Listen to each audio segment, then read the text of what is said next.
Yeah, so this is a review of Star Trek Lower Decks Episode 3 in the Cradle of Vexilon. Larry Niven episode.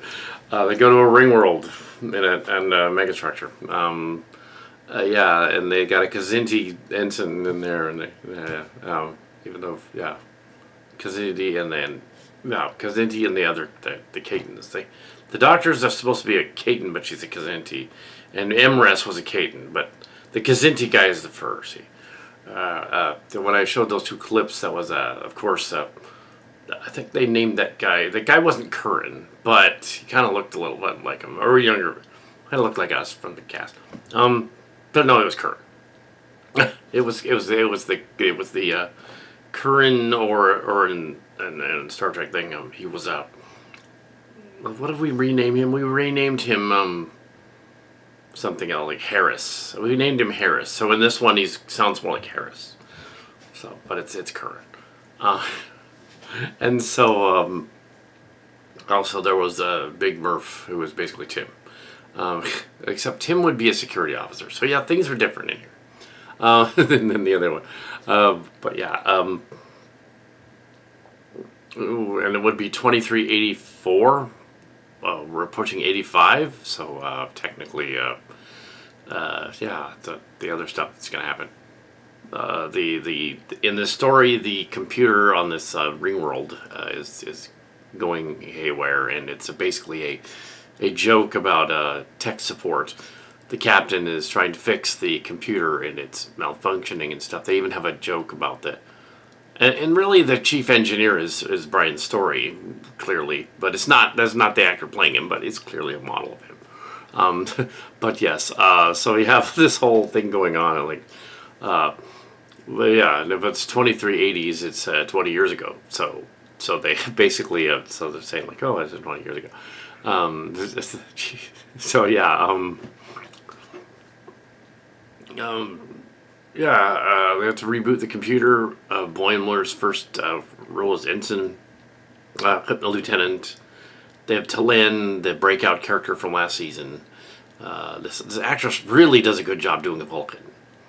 If they ever do another live action crossover, they need to have her. But yes, yeah. So they're on the planet trying to figure out the reboot. Boimler doesn't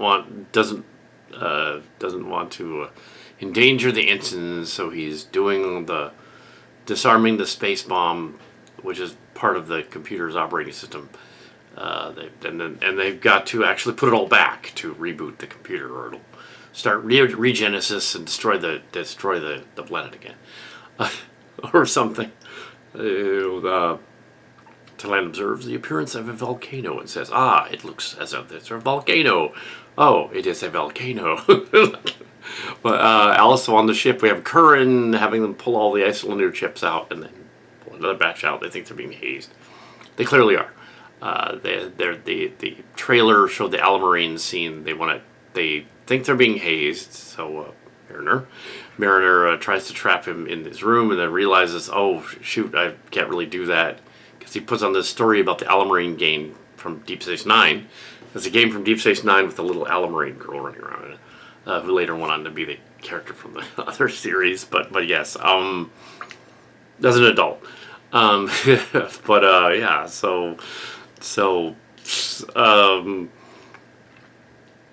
yeah, so we have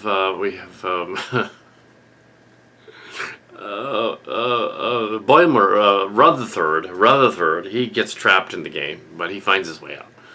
And Mariner is told the sob story about being trapped in the game thing, because he figures that's what they're going to do.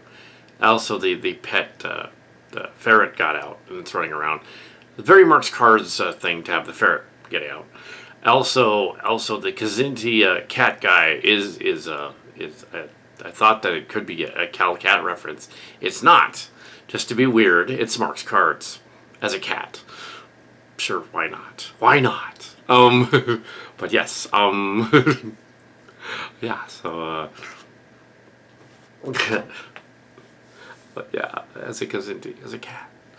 Normally he'd be a dog or a ferret or something else, but he's a cat. So we'll yeah, yeah. Psst. No, maybe not. Maybe it's an extreme coincidence that this is a Cillian episode in a lot of ways. Yeah. There were some megastructure episodes, but they were more like Dyson spheres. But yeah, them. Sure, Larry Niven nod to Ring World. Larry Niven nod. Some of the scale was a little weird because if you had a Dyson ring, which is kind of impossible around a solar system, it would be at Earth normal to the star, and therefore you wouldn't see the edge going on. They kind of did that in the Mandalorian and Boba Fett series. They went to a ring world, but that too would also you wouldn't see the edge of it because if it was the orbit of an Earth-like planet, you wouldn't see the curvature of the horizon. It would just be you wouldn't see it from a distance. You would see it. Distance of maybe Mars, you'd see it. But yeah, but apparently maybe it isn't that big. Maybe it's not quite Earth-sized. It's just Earth gravity, which would make it just a few miles like tall. Not Maybe that's what they were doing. Maybe it's not actually ringing the star. It's actually just a big torus out in space. Then it would work. Yeah. So that was the episode. It turns out it was a hazing ritual. But yes.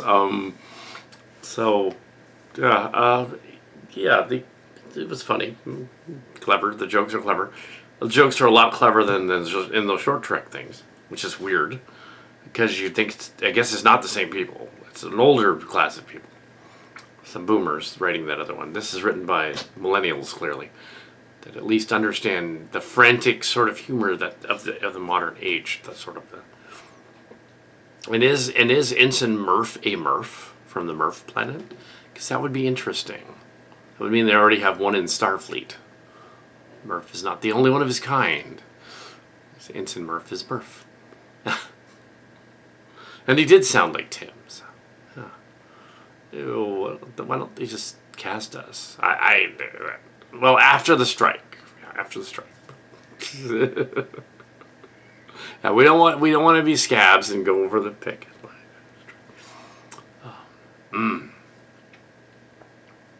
Ew, it looks like the Star Trek thing is going to be in pre-production shortly. So our Star Trek fan film.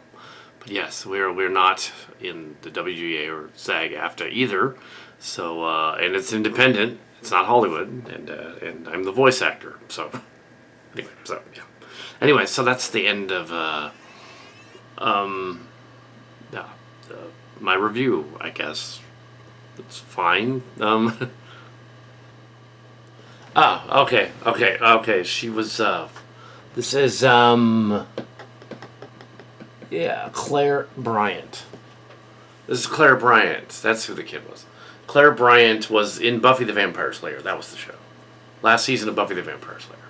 10 years later. So. No. Anyway, so that I had to look it up. Anyway, yeah.